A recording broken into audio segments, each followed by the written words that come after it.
சொல்லுங்க. நான் உங்களை யூ நான் என்ன ஸ்போக்கன் இங்கிலீஷ் கிளாஸ்லேருந்து வரீங்களா? இல்லை,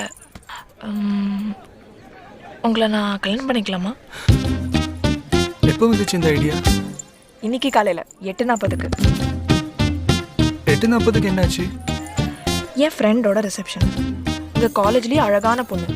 அவள் கல்யாணம் பண்ணிக்க போகிறவன் நல்லாவே இல்லை. ஏன்னு அவளை கேட்டேன். அவள் தான் இந்த மாதிரின்னு அட்வைஸ் பண்ணான். அப்புறம் ஃப்ரெண்ட்ஸ் எல்லாம் என்கரேஜ் பண்ணாங்க. ஆனால் நமக்குள்ள ஆரம்பத்துலேருந்தே மேட்ச் ஆகலைங்க. முதல்ல நான் வேணான்னு, அப்புறம் நீங்கள் வேணான்னீங்க, இப்போ வேணுன்றீங்க. வேணும்னு தானே சொல்கிறேன்.